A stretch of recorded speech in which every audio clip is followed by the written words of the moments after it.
munaasabadan uu xilka kula wareegayay xogayaha cusub ee dowladda hoose Boorama Maxamed Aadan Ibrahim Diyaadan oo uu kala wareegayay xogayihii hore dowladda hoose Xasan Yuusuf Riiraash ayaa ka dhacday xarunta dowladda hoose ee degmada Boorama waxaana madashan goobjoog ka ahaa barasaab ku-xigeenka gobolka Awdal taliyaha ciidanka qaybta ee gobolka xildhibaanada golaha deegaanka Boorama iyo shaqaalaha dowladda hoose ee degmada Boorama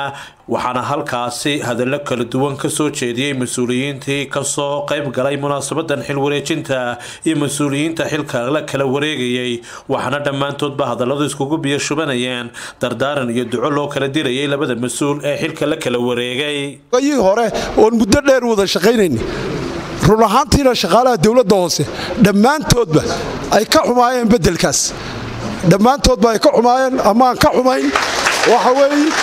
waxaan doonaynaa oonu rajaynaynaa inuu ilaahay meel fiican geeyo oo meesha ka sarraysa waxaana leeyahay xoogayaha dambe ee cusub sidaa maanta xoogayaha hore ay shaqaaluhu uga xun yihiin in lagaaga xumaado adigana maalintaad ka tegayso shaqaalaha iyo dhammaan mas'uuliyiinta kala duwan iyo degmadaba si fiican baad u soo wada shaqayseen khayr baan kuu rajaynaynaa xogayaha cusub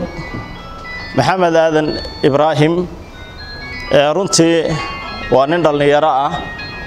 waa labada nin kulay waxa weeye waa rag xigta runtii maanta kursiga la kala wareegayay waxaan leenahay aduguna hambaliyo ku soo dhawow xogayaha cusub Maxamed Aadan Ibrahim waa nin isna professor oo dhalinyaro mutacallimo jaamici ah magaalada deegaanku ah dadka iyo dalkaba aqoon u leh waxaan leeyahay sida Xasan uu shaqeeyay iyo si ka sii wanaagsan inaad ula shaqeyso shaqaalaha degmada kulli magaaladu waa taan ku dhashay waa taan ku barbaaray waana tu aan joogi doono sida ay shaqaaluhu ducaynayaan ay magaaladu ducaynaysa haddaan habaar qabihii uu tagay leeyodanaynin alxamdulillah haddaan la odhanay deyn baa lagu leeyahay alxamdulillah xaqani meel ka sareysan insha Allah waa la gaarayaa waxaan leeyahay wada shaqeeyo marka anigu taan idin kula xisaabtami doonayay insha Allah waxay noqon doontaa qof walba shaqadiisa shaqayna haday shaqadaadu wanaagsan tahayna wad wanaagsanaan taa cadifadiinana ka tagi maayo oo inteeda yar waan ka soo qaadani hadal badan oo dhan maayo waxaan dadweynaha waxaan leeyahay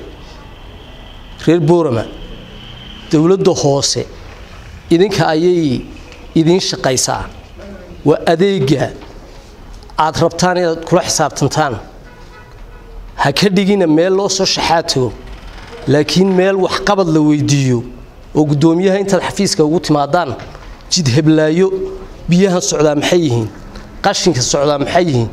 waa maxay waxaan idinkoo le hal idin arko dadkan waa in loo adeego dawladda hoosana runtii in shaqadiina laba laabtaan qof ruux cusub markuu yimaado xoogaa energize intuu yahay dhowr bilood baa idin hadaan malay dawladda doorashadii golaha deegaanka energy inaad kula shaqeyso kulli dawladda isbedel baa yimaadee sida daraadeed anaguna aan garab taaganahay Axmed Riyaal Iltre wararka warbaahinta SBC Boorama